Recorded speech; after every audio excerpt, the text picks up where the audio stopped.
आप सभी को सुंदर शरद पूर्णिमा की बहुत बहुत बधाई हो। बाबा विश्वनाथ की कृपा आप पर सदा बनी रहे। आ गया शरद पूर्णिमा की रात्रि।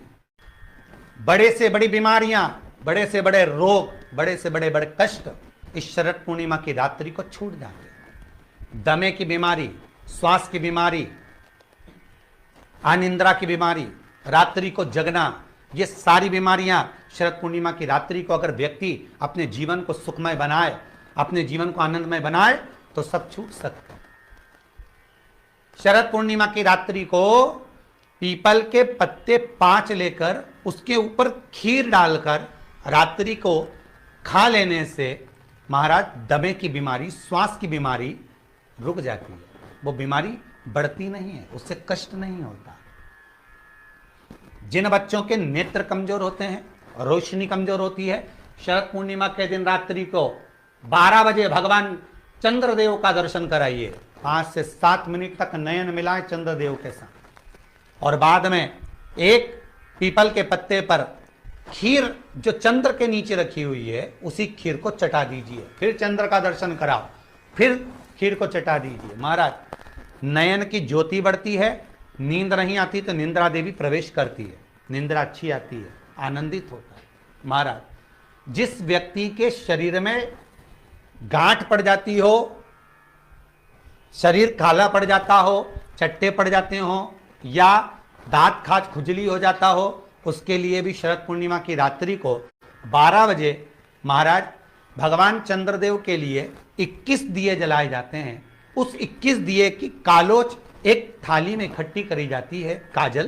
कालोच को इकट्ठी कर कर शरीर में गाय के घी के साथ में जहां जहां जगह पर चट्टे हैं, गांठ है, वहां लगाया जाता है। उसको 5 या 7 दिन लगाइए। उसके बाद में रोज प्रतिदिन लगाने के आधे घंटे बाद स्नान कर लीजिए, आराम लगना प्रारंभ हो जाता है। महाराज आज शरद पूर्णिमा की रात्रि से लेकर कार्तिक पूर्णिमा की रात्रि के बीच में जो दामोदर भगवान का, कृष्ण का, शिव का मंगल आनंद करेगा, अभिषेक करेगा, पूजन करेगा, स्मरण करेगा, उसके सारे दुख दरिद्र दूर हो जाएंगे।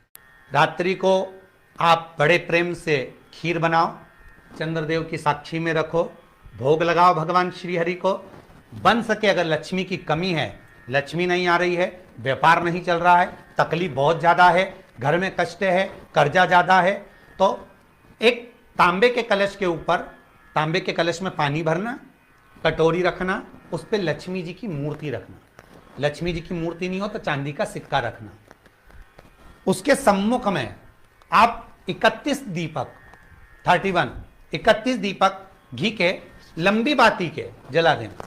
महाराज एक एक कमल गट्टा उस 31 दिए के अंदर डाल देना और लक्ष्मी जी का पूजन करना, लक्ष्मी जी का स्मरण करना, खीर का भोग लगाना, पान के पत्ते पर खीर रखना, 5 पत्ते पर खीर का भोग लगाना और माता लक्ष्मी से विनती करना। सुबेरे 4 बजे तक वो रखे रहने देना, सुबह 4 बजे वो उठाना, लक्ष्मी को वापिस तिजोरी में या सिक्का हो तो उसको अलमारी में रख देना। जो खीर बनी है वो प्रसाद के रूप में सुबह 8 बजे, 10 बजे, 9 बजे जब खाना हो प्रेम से खाना। माता जो दिए लगाए हैं वो ठंडे हो गए होंगे, उनको रखे रहने देना, बाद में काम आते रहेंगे, या दिए विसर्जन करना हो तो आपकी मर्जी है। पर वो मट्टी के दिए लगेंगे, आटे के दिए नहीं लगेंगे, मट्टी के दीप लगाना है आपको। 31 घी के दिए लगाना है। लक्ष्मी जी का पूजन करो, कंकु, चावल, हल्दी, मोली से सब तरह से। शरद पूर्णिमा की रात्रि को सुख मिलेगा, आनंद मिलेगा, लक्ष्मी की वृद्धि होगी, कार्य सिद्धि होगी।